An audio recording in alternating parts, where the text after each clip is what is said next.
They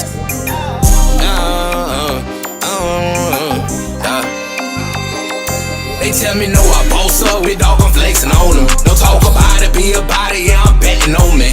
I'm just trying to be the best, all why they hating on me. You can't never stop my business, I'm too blessed like morning. Every time I ask for some support, I see demeanors changing. Don't need no fake friends, just family wanna see me make it. Can't work no job while I'm just slaving for somebody payments. Me against my name is Malcolm. I go by the name of Malc Show. I'm a multimedia journalist. I do a lot in media. I'm a multimedia journalist, comedian, actor, DJ, videographer, photographer, host, a lot of things in media, pretty much, multimedia journalist. That's what's up. So how long have you been into the multimedia and the comedy, and what got you into those fields? Multimedia, since 2014, I started a show. I started a brand, the Malc Show. I started on Snapchat, and then I went to FAMU. And then once I went to FAMU, I started to go on radio. So I started working on 90.5, the radio station. And then while there, I was also working with Sirius XM, doing some other things with iHeartRadio as well.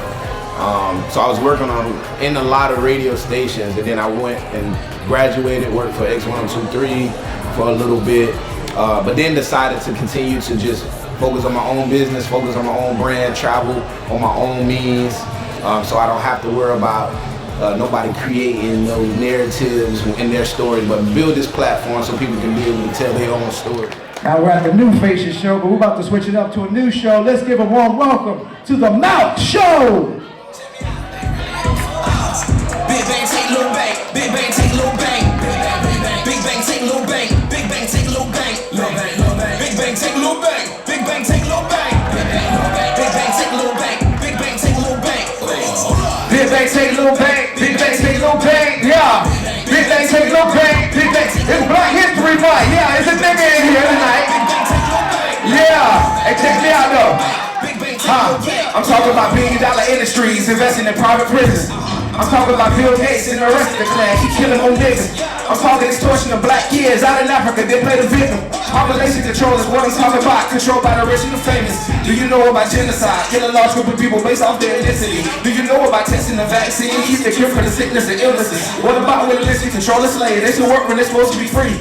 Oh, a birth of a nation and David Duke, KKK still hanging us on trees. I grew up across the track cause they redlined it, and no father don't mean they don't care about us cause they put them in prisons and kill them. So hey, cut it off, cut it off. West Palm Beach, make some noise! What's the main theme behind the Malc Show? The main thing behind the Malc Show pretty much is me as a host, a comedian, so the whole brand is pretty much just me as an entertainer, but also me as a community activist as well. I have a nonprofit with my mom, Perry and the Precious Hands, where we feed each and every Wednesday and every second Saturday of every month. We also have our Boys and Girls group. That's probably more Malcolm's side, but the Malc Show is more like the entertainer. So I bring him because I'm him everywhere I go. It's pretty much just stay in character, be this happy-go-lucky guy. But yeah, the brand is pretty much just getting bigger and bigger each year. Yeah, so it's a show. I'm the Malc Show. I go by the name of Malc Show. It's a show everywhere I go. There's a lot of white people in here tonight. Thank y'all for not bringing y'all dogs. I don't know why y'all bring y'all dogs to when y'all go eat and then order them an entree like they real people and stuff. You said what? Do what? I won at your house last night. Do it again. She won it again. Like, bro, my dick also falls in the toilet. I'm just saying. Because I am black. Yeah, the stereotype. And we're 13. I'm just saying. I might as well talk to y'all. I had some script tonight, but who out here? What's up? I see you with a black dude, ain't it? You like niggas, I see. Okay, you like nigga dick too, that's all good. Bro with the hat, you look like you say, dude, come on, all the time. Dude, come on, come on, come on, come on, come on, come on. Thank all the comedians for spitting in the mic before I came up here and I got COVID. Freak. Look at this. This one messed me up. I say every S word I say spit. Look at this. Look at my teeth. You see this? I can't say one S word. Any word with an S in it, I can't say it. I'm going to spit regardless. No words with an S in it. See, S in it sound like a disease, don't it? Like, as soon as you see somebody coughing, you got COVID? No, I caught that S in it. That S in it got me. What got you into comedy? Honestly, I've always wanted to do comedy. I just wanted to create a brand first. A lot of comedians come out as their name.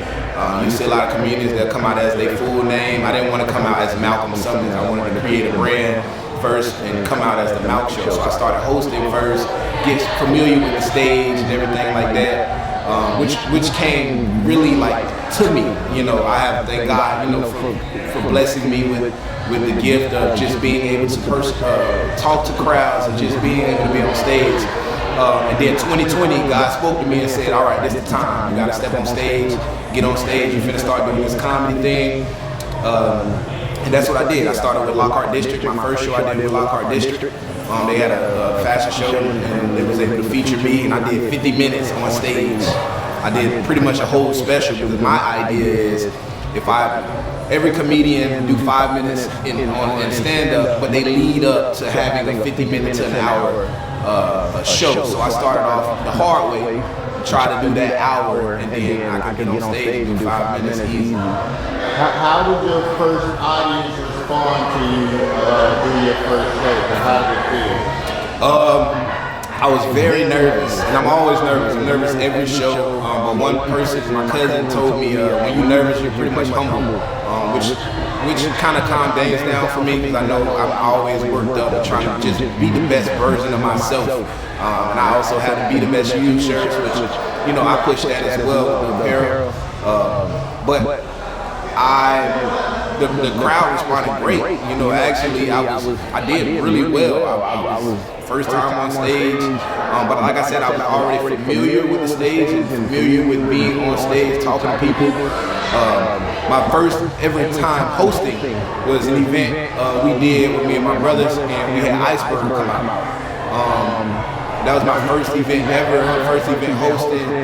Iceberg was able to come out and perform and things like that. So that was nerve-wracking for me, but I still was able to keep, you know, the show going and make a great show out of it. Come on, all the time. Dude, come on.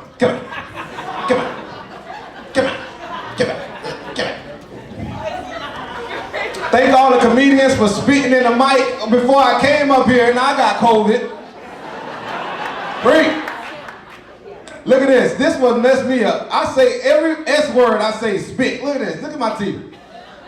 You see this? I can't say one S word. Any word with an S in it, I can't say it. I'm going to spit regardless. No words with an S in it. See, S in it sound like a disease, don't it?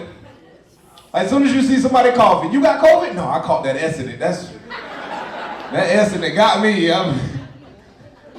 I'm sorry. I'm a little petty. I'm sorry. I forgot to tell you. I'm not the type of petty that like the type of petty I am. Like if I go to your house and use the bathroom, I'm looking in your tub. I'm like I am. I know y'all be closing your curtain. You expect me not to do it. I'm gonna do it. I'm gonna look at your tub to see how dirty or clean you are, and to see what you bathing with. You got that little spongy thingy, or you got a rag. I bathe with a hand towel. I gotta get down to my back. That's the easiest way, you know. If you use a scrunchie, I know your back. White people, do y'all really not wash y'all legs? I heard that. I'm just asking. Cause the water gonna go down there anyway. I just heard it. I'm just asking. Is that true or not? It's true. You don't bathe your legs. You just said it's true. And you suck his dick, and you know what? Don't worry about it. He don't bathe. Y'all saw, it was an actor, like they were talking about it. It was like, I don't really bathe like that. You saw it? Y'all remember? I saw it. It was like, we don't bathe every day because you don't supposed to. Black people, we bathe. I sweat a lot. Who's screaming like that? Oh, dang, I ain't even say nothing. We bathe.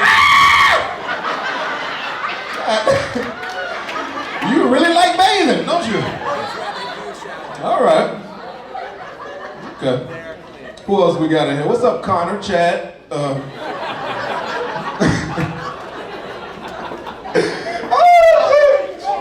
I really came up, I don't know, I really ain't got that much material. I just came up here to be funny. Show out of it. That's what's up. So in the comedy realm, who are some comedians that you grew up watching that might have inspired you, and who are some you would like to work with today? Maybe give me 2 and 2. Yeah, grew up watching, Cedric the Entertainer, Steve Harvey, all the kings of comedy, D.L. Hughley. Now it's more so Carlos Miller, 85 Southfield, Chico Bean, DC Young Fly. I had the opportunity to interview DC Young Fly, SS Fest during the Master P movie premiere. I got the hook up too. Just being able to be around and meet people like that, I would love to work with DC, Carlos and Chico, and Desi Banks. That boy Funny, I met him in college. He went to FAMU and then he ended up moving, and pursuing his comedy career. So, do you feel like the comedians you grew up watching kind of similarity to the one today that you just named, like the Carloses, or do you feel like they bring a whole different swag from the different generations? No, well, it's different now because we have the LGBTQ plus IA community, the Me Too movement. We just have different things that we are aware of now that are going on in this world. So a lot of comedians are, certain things we can't say. Me and Bernie Mac has the same birthday, October 5th. So Bernie Mac is another comedian of mine, as far as the kings of comedy. So the Bernie Mac style of comedy is not gonna work now today. You get canceled and things like that. So I look at the Bernie Macs and then I also look at the Steve Harveys. And I put them together. I was like, how can I be explicit and be myself, but also stay professional and be the host and still, because Steve Harvey hosts everything and he's very professional with his stuff. So how can I, just pretty much watching them, Mike Epps, great, Kevin Hart, Cat Williams, all those great comedians. I just study all of them and see what their approach is, their style of comedy, and then find myself and see what my style of comedy is. Funny. Tell some story. Oh yeah, listen. What happened? Oh, okay, yeah. I don't know what she said. Listen, I do Lyfts. Anybody do Lyft, Uber, Instacart, any of those? I was doing a Lyft ride yesterday. This girl texted me, well, she wrote me. But I didn't see the message until I dropped off everybody else. So she was like, hey, I left my book in your car. I was like, all right, well, is it a book here? So I grabbed it, it was a book. But it was like a waitress book. She was a waitress from PF Chang's. So I opened it, it was like $200 in there. My nigga tendencies kicked in. And I said, did she tip me? Did she? Because I don't remember, I didn't see no tip, So I wanted to, but I was like, you know what, let me just take it to her. I'm not gonna steal, I believe in karma. So I didn't steal, but I brought it to her, but she was like, I got a reward for you. I was like, So if I return this, you got a reward. All right, I took $5, but listen, I needed to make sure I had my tip. Or my tip, whatever, I don't know. Who's yelling, what you said? I'll give y'all the floor. Anybody got announcements? Anybody got something to say? Because y'all screaming and yelling out here at me. Well, y'all hate me? Y'all like me? Y'all like the Malc Show? Well, listen, follow me on all music platforms, social media platforms, Pornhub, what? I'm just trying to get myself out there, you know what I'm saying? All right, that's all my time, man. Listen, if you don't know God, get to know him. He's a beautiful person, I'm trying to tell you, or spirit. I have what we do it. Listen, follow me on all social medias. I love each and every one of y'all. Mr. Oh Lord, I'm out.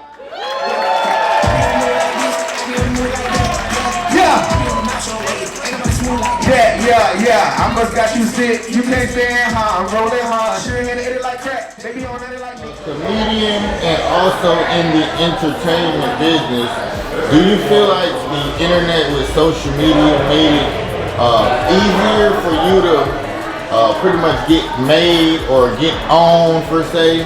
Or do you think it made it more difficult because maybe so many people have access, so it's kind of more, how do you feel? I know back then as a comedian you had to be funny on stage. Now you have to be funny online. And online, being funny online helps with getting you booked, helps with building your fan base and, you know, and things like that. So social media definitely helps when it comes to being a comedian. But that also helps, you know, when you being funny on online, then you get to show your acting skills. Now you show how you're acting and things like that. Because every comedian online is not doing stand-up, you know. So if I'm able to do both and get on stage, which isn't easy, but I have fun doing it, that separates, you know, a lot of comedians. So now comedy doesn't have to be stand-up. Comedy can be anything. You can be a comedian online. You can do. Some people are funny in movies. Some people are funny during their podcast, you know. So it just opened the realm for comedians and just to be funny, pretty much. Do you have any skits or any comedy specials, anything, any projects out right now that people can go check out? I have a few things on YouTube. I have a little movie series on YouTube as well that we made during Corona, called Corona. You know, there's different versions. What's Corona that about? It's pretty much about Corona, just some funny. With me, J Bell the artist, who's the host for the Harlem Globetrotters now. We've done some skits together. Shout out to Lena Blue TV. She was in the film as well. My boy Nigel with Our Magic Daily, Soli, shout out to Soli. And the whole team just working. Shout out to my brother, Davo. You know, and just different people. So that's pretty much was just some comical things, you know, because at the time we wasn't able to go outside. We wasn't able, you know, so a lot of people were on social media and YouTube. So I wanted to create something that we can all watch and enjoy, things like that. So that's why I did it, and I'm gonna continue to do it. I'm actually writing something now that I've been writing in college, but we in the works, you know, as far as the movie goes and the skits and short films too. Tell them your YouTube channel. The Malc Show, everything The Malc Show. All music platforms, you can find my music. I'm an artist as well. So all my music is The Malc Show. YouTube, The Malc Show. Instagram, The Malc Show. Facebook, The Malc Show, or maybe my name, I think, on Facebook. But everything is The Malc Show. So what are some future projects you got in mind that's coming up? I forgot to shout out my business, my production company, Sure-Handed Productions, Sure-Handed TV. That's who handle all the productions. I'm a videographer, like I said. So those projects, pretty much, we're working on a tour right now as far as the comedy goes. And also pretty much just scheduling events, you know, because I'll cover events. Well, not me as far as hosting events, but I'll see what events are out there so we can go to the events and cover them. We just did a car show with Boosie and Webby performing. So we're working on that. You know, we're working on different things. BET Awards is coming up, so I'm happy to go back to that again. Essence Fest. Now that we're back from COVID, or we're now open a little bit, so we're pretty much just setting up dates to where we can just travel, do some comedy, and then do some shows.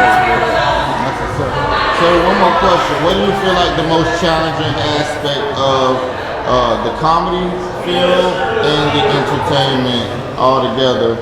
What's the most challenging aspect of it, you feel like? Most challenging, I mean, getting your, well, I won't say challenging, but writing your material, you know, finding jokes and finding a way to where you can tell a story, something that may be tragic happened in your life, and you can take that, turn it into some comedy and do some things like that.